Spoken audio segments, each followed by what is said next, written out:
This is me, the Grand Duchess RASMASKONEN, commenting on the Memorial Day, the after effects. And I just observed a lot of people, observed the day, went along it and so forth. You ever notice sometimes that nobody offers an explanation for something that should be pertinent, that's something that should be given, that something should play an importance in something else, and so you wonder what are the disconnects in us.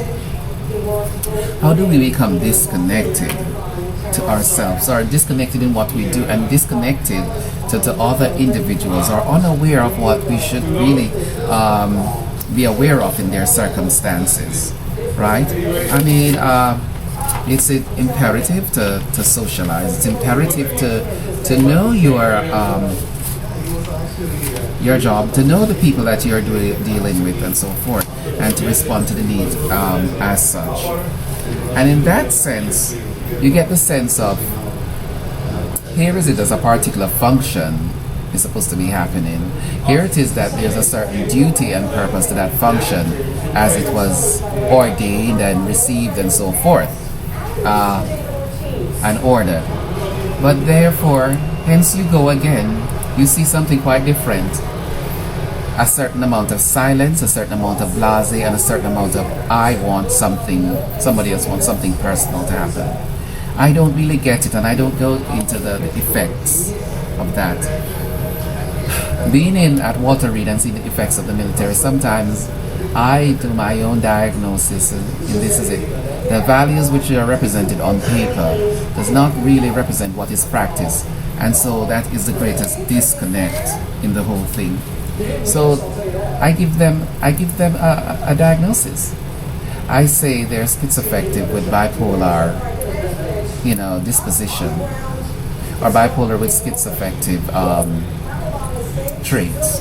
Because how can one represent something on paper and not carry out the actions, necessitate the actions? Why would the paper be the show that we all cheer and revere, and then what you do is so blasé and so poor? There is such poverty in action, poverty in thought, and poverty in deliverance. And I don't get that poverty. It's just this extreme poverty of living and an extreme poverty of being. And so then we become to be mediocre people. Mediocre people. Mediocrity in what is done and what is delivered. What is the disillusionment in our society? This disillusionment comes in transition. It comes in the transition of other people getting really important positions and operating and manifesting themselves in the same sort of procedural nightmare. So in essence, we become entangled in a bureaucracy that does not know how to correct itself, and that is too personal or too subjective to think about the broad perspective of the population that they should represent. And such is the nightmare still at the IRS, the nightmare still in everywhere else. It's a nightmare. They are a nightmare. And I look at them, it's unfortunate that Barack Obama had to be the one in this presidency for all this maligned procedure to blow up in his face. But then again, it's a first for everything. He's the first black president, but why not it be the first for him? We begin to see that the bureaucracy cannot correct itself. Yet instead, it doesn't even transform itself. It appears to be new and different and lively when we are stuck in this conundrum of laissez-faire attitude, almost like a dump. Really, you replace one thing with the next thing, and it's no better than the next thing. And I can take the fifth, and somebody else can take the sixth, and whatever it is, it is. So we begin to think about the quotation that I wrote. A social association brings an asshole again in abilities to aim. An avid achiever is always anchored to arise. And so we wonder, who were the avid achievers in our society? Roosevelt's breakthrough was an achiever. He broke ground when nobody else could. Him being an adulterant, nobody took concern of that. What did Abraham Lincoln? He broke through, darling. We break through. We do not become stagnated, labeled, and impregnated by our faults. Instead, darling, we become more sociable and more associated with the things that we're comfortable with, because we cannot diversify, no longer diversify the aims of our society and our thoughts, and we can no longer either accept somebody else on another level of thinking. It cannot be greater than them. I look at the Chinese and the Philippines and so forth, and I look at some of the aspects of their character, and I pity it. I pity, some of the attitude that I see. Not in the Chinese, but the one thing I could say about Chinese society, I don't know what is their basis for doing some things that I have observed, but I observe them as being more thoroughly evident than any Filipino culture. I mean, if you see the Filipino, they're so Americanized. They're the force of the Navy, really. And there is so much lacking in all of that. And then with that, the complications of South Korea and its aid in terrorism, or transplanting people to start to fight in the Middle East that are not Syrians, Liberians, and whatever.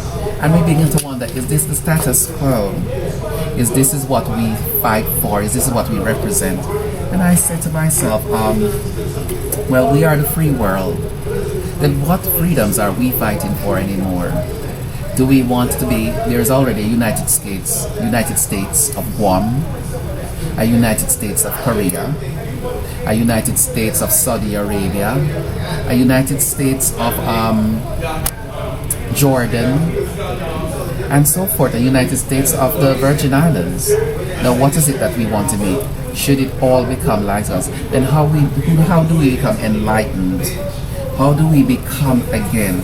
How do we liberalize our intentions to the smaller sections of our society?